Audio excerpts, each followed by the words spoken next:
أعوذ بالله من الشيطان الرجيم بسم الله الرحمن الرحيم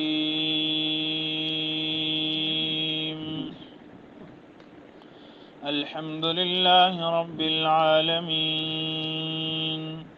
الرحمن الرحيم مالك يوم الدين إياك نعبد وإياك نستعين اهدنا الصراط المستقيم صراط الذين أنعمت عليهم غير المغضوب عليهم ولا الضالين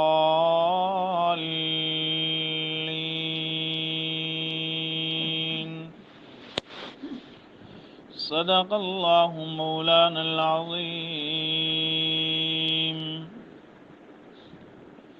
الحمد لله رب العالمين تمام اللہ والی تعریفیں خاص ہیں صرف اللہ کے رب العالمین جو پالنے والا ہے تمام جہانوں کو، الرحمن الرحیم بحد مہربان نہایت رحم کرنے والا ہے، مالک یوم الدین مالک ہے قیامت کے دن کا، ایاک نعبد و ایاک نستعین اے اللہ ہم تیری ہی عبادت کرتے ہیں، وَإِيَّاكَ نَسْتَعِينُ اور تجھ ہی سے مدد چاہتے ہیں، اهدنا الصراط المستقیم اے اللہ ہمیں اسی سیدھے راستے پر چلائے رکھ، صراط الذین انعمت علیہم راستہ ان لوگوں کا جن پر تیرا انعام ہوا، غیر المغضوب علیہم ولا الضالین نہ تیری ناراضگی ہے ان سے اور نہ ہی وہ راہ راست سے بھٹکے ہوئے ہیں۔ سامعین، کل کے سبق کے اندر اس بات کو ذکر کیا کہ اللہ ایسا قادر ہے کہ عارضی اور کمزور دنیا جس کے پیچھے انسان سب کچھ اپنا وار دیتا ہے اور دنیا والے اس کو عزت اور شان سمجھتے ہیں، اللہ فرماتے ہیں کہ یہ عارضی ہے لیکن اس کا دینا نہ دینا بھی اختیار میرے ہی کے اندر ہے، میرے اختیار سے یہ عارضی دنیا بھی کسی کو نہیں مل سکتی، عارضی بادشاہت بھی کسی کو نہیں مل سکتی، یہ اقتدار، سلطنت، عزت یہ سب کچھ کا مالک اللہ ہے اور عطا کرنے پر بھی وہی قادر ہے۔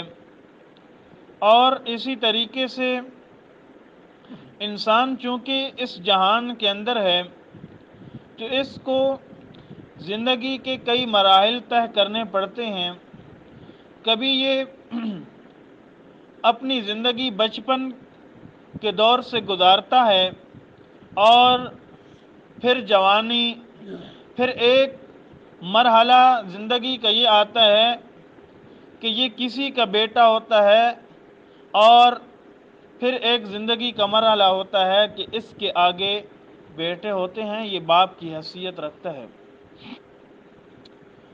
اللہ فرماتے ہیں کہ اے انسان تجھے ہر مرحلے میں گزرنا ہے، تو ہر مرحلے کے اندر انسان کو کئی ساری چیزوں کی ضرورت ہوتی ہے اور کئی ساری چیزوں سے بچنے کی بھی ضرورت ہوتی ہے۔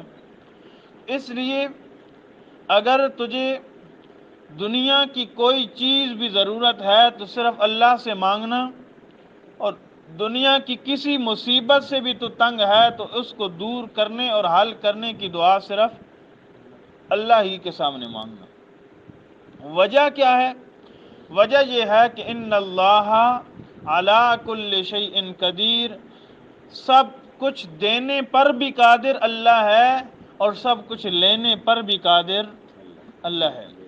اللہ پاک نے کائنات کو بنایا تو اسی مسئلے کو سمجھانے کے لیے کیا کائنات کے لوگوں یہ بات تمہارے ذہنوں کے اندر آ جائے کہ یہ کائنات بننے کے بعد اگر کسی کے دل کے اندر یہ بات آ جائے کہ مجھے مصیبتوں نے گھیر رکھا ہے تو میں کہاں جاؤں، یہ مصیبتیں دور کرنے کی قدرت اور طاقت کس کے پاس ہے؟ تو اللہ فرماتے ہیں اسی لیے میں نے کائنات کو بنایا کہ جس ذات نے کائنات کو بنا ڈالا تو وہ اللہ، وہ ذات تمہاری مشکلوں کو حل کرنے پر بھی قادر ہے۔ اسی مسئلے کو اللہ پاک نے سورہ طلاق کی آخری آیت کے اندر بیان کیا، 29واں پارہ ہے، 28واں نکالے،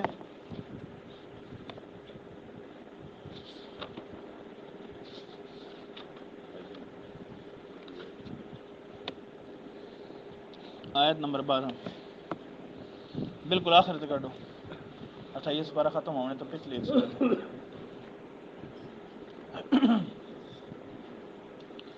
وہ تو سرے تو آیت شروع ہونی پڑی اس نے۔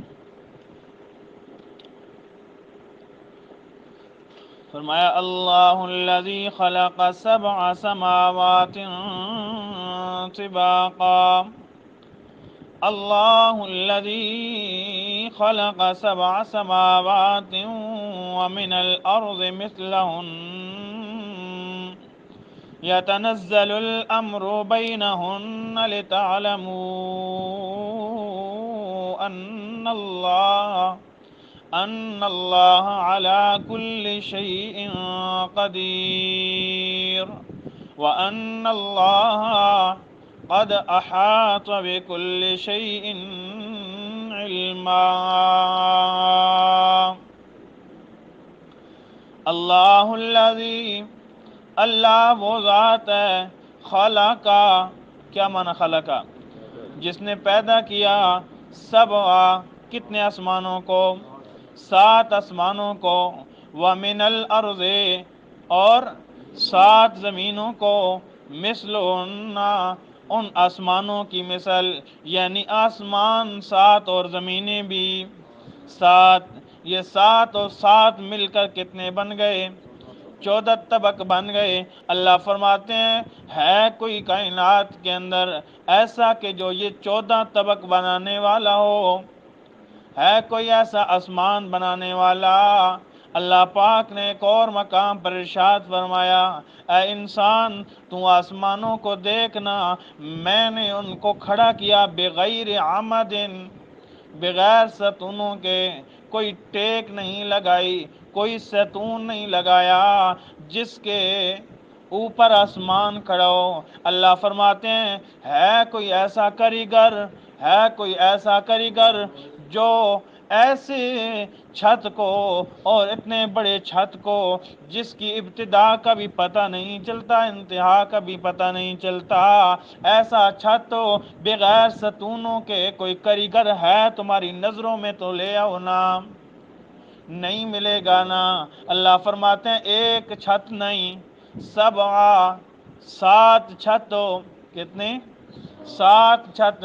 اللہ فرماتے ہیں 7 آسمانوں کو بغیر ستونوں کے بنایا، بغیر ستونوں کے۔ اور اللہ پاک نے سورہ ملک کے اندر ابتدائی صورت میں اللہ فرماتے ہیں او کائنات والو، الذی خلق 7 سماوات طباقا، آیت نمبر 3 ہے سورہ ملک کی، الذی خلق 7 سماوات طباقا، اللہ وہ ذات ہے، خلقا، کیا معنی؟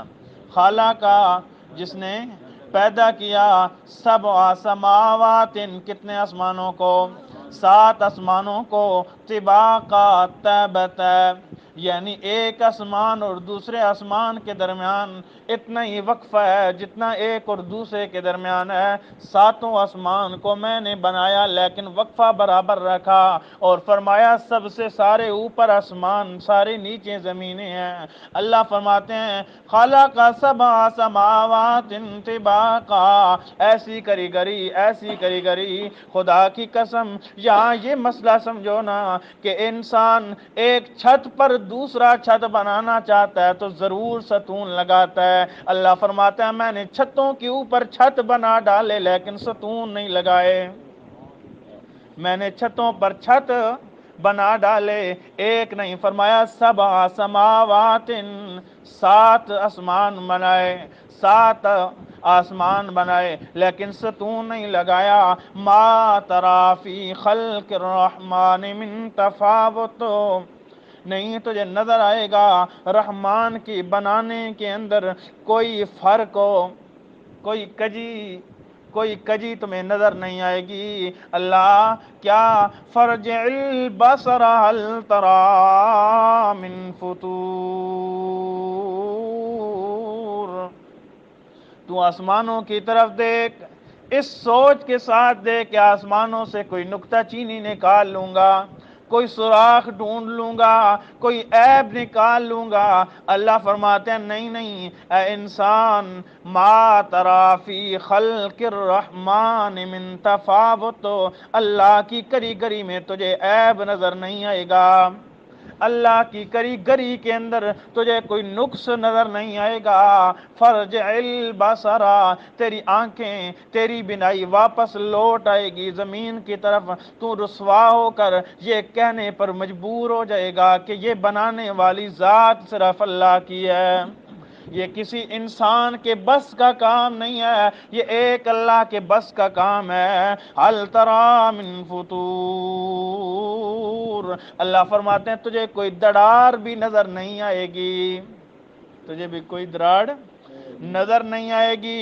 ثم ارجع البصر کرتین ينقلب الیک البصر خاسئا وهو حسیر، فرمایا تیری نظریں لوٹ آئیں گی دو مرتبہ نہیں، فرمایا تو ہمیشہ دیکھتا رہ، پھر نیچے دیکھ، پھر اوپر دیکھ، پھر نیچے دیکھ، فرمایا بار بار آسمانوں کی طرف دیکھ، لیکن کرتین ینقلب الیک البصر، تیری نظریں تیری طرف واپس آ جائیں گی خاسئا، رد ہو کر، وہو حسیر، اور تھک کر، اور یعنی تیرے دیکھنے کے اندر تھکاوٹ آ سکتی ہے، آسمانوں کے اندر عیب نظر نہیں آ سکتا، آسمانوں کے اندر نقص نظر نہیں آ سکتا۔ اللہ سمجھانا کیا چاہتا ہے؟ آؤ سبق کی طرف۔ اللہ الذی خلق 7 سماوات، اللہ فرماتے ہیں وہ اللہ ذات ہے کہ جس نے 7 آسمانوں کو پیدا کیا۔ آسمانوں کی مثال اور تفصیل تم نے بھی سنی، آسمان کیسے بنائے، فرمایا وَمِنَ الْأَرْضِ مِثْلَهُنَّ، اور زمینوں کو بھی میں نے اسی مثل بنایا، زمینوں کو بھی میں نے اسی مثل بنایا۔ انسان زمین کے خطے پر اگر غور کرنے لگ جائے، انسان کو بہت سارے اللہ کے انعامات و احسانات نظر آئیں گے کہ اے انسان، اللہ نے تیرے اوپر کتنے انعام کیے، کتنے احسان کیے، اس زمین کے اندر اللہ نے کون کون سے خزانے رکھے۔ فَبِأَيِّ آلَاءِ رَبِّكُمَا تُكَذِّبَانِ، اے انسان زمین کے اوپر اتنا اکڑ کے چلتا ہے، اتنا غرور اور فخر سے چلتا ہے، تو اللہ کی کن نعمتوں کو جھٹلاتا ہے۔ اللہ نے تو زمین کو اتنا ایسا بنایا، نہ ہی اتنا نرم بنایا کہ تو پاؤں رکھے اور تو اس زمین کے اندر دھنس جائے، اور اتنا سخت بھی نہیں بنایا کہ تو اپنا غلہ اگانے کے لیے، اپنا چارہ نکالنے کے لیے، اپنے کھانے کے رزق نکالنے کے لیے تو ہل چلانے لگے تو تیرے ہل بھی نہ چل سکیں، ایسا سخت بھی نہیں بنایا، اور ایسا نرم بھی نہیں بنایا کہ تو پاؤں رکھے اور اس کے اندر گھس جائے۔ اللہ فرماتے ہیں انسان تیری فطرت کا خیال رکھا، تیری طبیعت کا خیال رکھا، تیرے نازک مزاج کا خیال رکھا، لیکن اے انسان تو کتنا نافرمان ہے، تو کتنا نافرمان ہے۔ اللہ پاک نے سورہ عادیات کے اندر فرمایا ان الانسان لربہ لکنود، بے شک انسان اپنے رب کا بڑا ہی ناشکرا ہے، بڑا ہی ناشکر ہے۔ شکر کرنے والے اللہ فرماتے ہیں قلیلا ما تشکرون، بہت کم ہی لوگ ہوتے ہیں جو شکر ادا کرتے ہیں، لیکن اکثر انسان ناشکرے ہوتے ہیں۔ اللہ آسمانوں زمینوں کو بنانے کا مقصد کیا ہے؟ اللہ فرماتے ہیں او کائنات کے لوگوں یتنزل الامر بینہن لتعلموا ان اللہ علی کل شیء قدیر۔ یتنزل الامر، اللہ فرماتے ہیں میں نے ڈال دیے، نازل کر دیے، اتار دیے، الامر اپنے اختیارات، اپنے اختیارات ہم نے اس زمان اس کائنات کو بنایا۔ اس کائنات کو بنانے کے بعد ہم نے سارے کے سارے اختیارات اور آرڈر اپنے ہی جاری کر دیے، یعنی یہ آسمان کسی ولی کی ملکیت کے اندر، یہ زمین کا حصہ کسی اور پیر کی ملکیت کے اندر نہیں ڈالا۔ اللہ فرماتے ہیں ساری کائنات کو بنایا، کائنات کو بنانے کے بعد اللہ فرماتے ہیں یتنزل الامر بینہن، اس کائنات کے اندر اگر کوئی پتا بھی گرے گا تو اللہ فرماتے ہیں میرے حکم کے ساتھ گرے گا، میری قدرت اور کمال کے ساتھ گرے گا، میرے علم کے مطابق گرے گا۔ اللہ فرماتے ہیں بینہن، یہ سارا کام کیوں کیا، یہ ساری کریگری کیوں کی، لتعلموا، اے کائنات والو تاکہ تمہیں سمجھا سکوں، تاکہ تمہیں سمجھا سکوں۔ اللہ کیا سمجھانا چاہتا ہے، اللہ کیا سمجھانا چاہتا ہے؟ اللہ فرماتے ہیں لتعلموا، تاکہ تم سمجھ لو، تم جان لو، ان اللہ علی کل شیء قدیر، بے شک اللہ ہی ہر چیز پر قدرت رکھنے والا ہے۔ کتنا اچھا سمجھایا اللہ پاک نے، لیکن آج ہم کبھی بیمار ہو جاتے ہیں، تکلیف ہوتی ہے تو ہم کسی اور کے پاس پڑ جاتے ہیں۔ اللہ فرماتے ہیں ساری کائنات کو میں نے بنایا، اختیارات میرے چلتے ہیں، اور یہی بات سمجھانے کے لیے تو میں نے پوری کائنات کو بنایا، کیا انسان تجھے یہ بات سمجھ آ جائے کہ ایسی ذات اور ایسے بڑے بڑے کاریگری اور کام کرنے والی ذات ہے، ہماری بیماریاں اس کے سامنے کیا مجال اور کیا چیز رکھتی ہیں، کیا سائز رکھتی ہیں؟ فرمایا اللہ ہی ایسی ذات ہے کہ جس نے آسمان و زمین کو بنا ڈالا اور اس کے اندر اپنا اختیار جاری کر دیا، اور اللہ پاک نے انسان کو سمجھایا یہ کہ انسان تیری مصیبت میرے سامنے کچھ بھی نہیں ہے، میں حل کرنا چاہوں تو اس لیے مجھے پکارا کر۔ اللہ تجھے کیوں پکاریں؟ اللہ فرماتے ہیں ان اللہ علی کل شیء قدیر، بے شک اللہ ہی ہر چیز پر قدرت رکھنے والا ہے۔ اور دوسرا مسئلہ بھی یہ سمجھ آ گیا نا کہ یہ کائنات جو کہتے ہیں کہ اماموں کے لیے، پنج تن پاک کے لیے بنی، یا عیسیٰ علیہ السلام، حضرت عزیر، حضرت محمد رسول اللہ کے لیے بنی ہے، یہ بات غلط ہے۔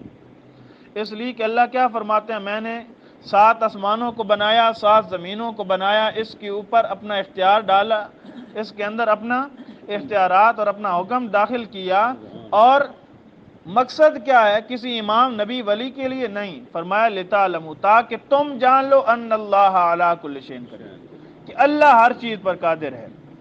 اور دوسری صفت فرمایا وَأَنَّ اللَّهَ قَدْ أَحَاطَ بِكُلِّ شَيْءٍ عِلْمًا، بے شک اللہ تحقیق احاطہ کرنے والا ہے ہر چیز کا، علما ذریعہ علم کے۔ علم کا کیا مطلب؟ اللہ فرماتے ہیں کائنات کی ہر چیز کو بنایا، ہر چیز کو بنایا، فرمایا ہر چیز حرکت کرتی ہے تو میرے اختیار سے کرتی ہے۔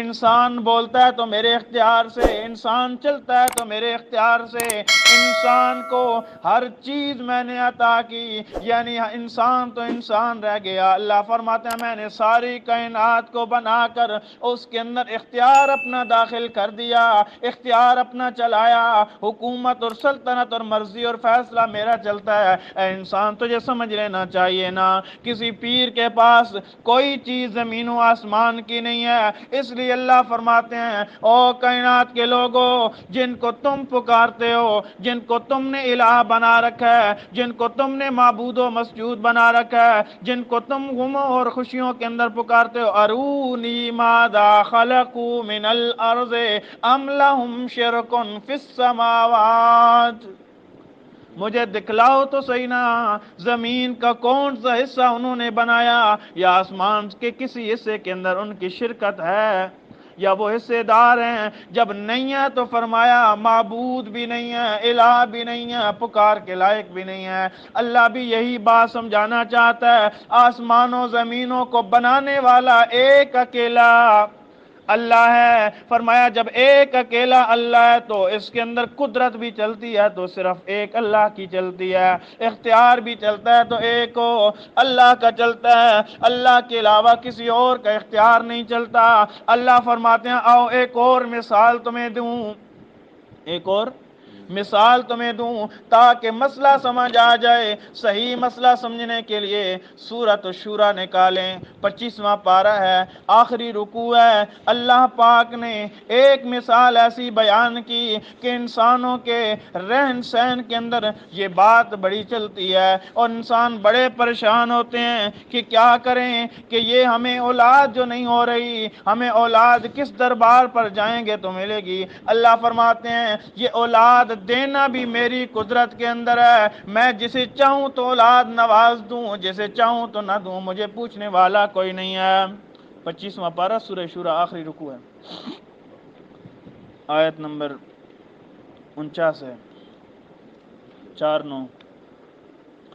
فرمایا للہ ملک السماوات والارض، للہ ملک السماوات والارض، اللہ نے اپنی ملکیت کو پہلے بیان کیا۔ اللہ فرماتے ہیں للہ، اللہ ہی کے لیے ہے خاص ملک، اللہ ہی کے لیے ہے راج، السماوات کس کا؟ آسمانوں کا، والارض اور زمین کا، یعنی زمینوں کے اندر راج بھی چلتا ہے تو اللہ کا، آسمانوں کے اندر راج بھی چلتا ہے تو اللہ کا۔ یخلق ما یشاء، پیدا کرتا ہے جو چاہتا ہے، یعنی کائنات کے اندر کوئی کچھ بھی پیدا نہیں کر سکتا۔ انسان کے جسم پر ایک ایک بال بھی اگتا ہے تو اللہ کی ملکیت اور اللہ کے حکم کے ساتھ۔ اللہ فرماتے ہیں انسان تو اتنا عاجز ہے، اتنا عاجز ہے، ضعف الطالب والمطلوب، اللہ فرماتے ہیں مانگنے والا بھی کمزور ہے، جس سے مانگا جا رہا ہے وہ بھی کمزور ہے، اتنا کمزور ہے میں تو کہتا ہوں انسان کی جسم سے ایک بال انسان اگر وہ کھیڑ لے تو وہ پیر سید مولوی نبی کوئی بھی اس بال کو اس جگہ دوبارہ لگانے کی طاقت بھی نہیں رکھتا۔ اللہ فرماتے ہیں میری ملکیت اور قدرت کا حال دیکھو، یخلق ما یشاء، جو چاہتا ہوں پیدا کر دکھاتا ہوں۔ اللہ کیا؟ اللہ فرماتے ہیں یا بولے من یشاء اناسا، اپنے معاشرے میں غور کیا کرو، عطا کرتا ہوں جس کے لیے چاہتا ہوں بیٹیاں ہی بیٹیاں،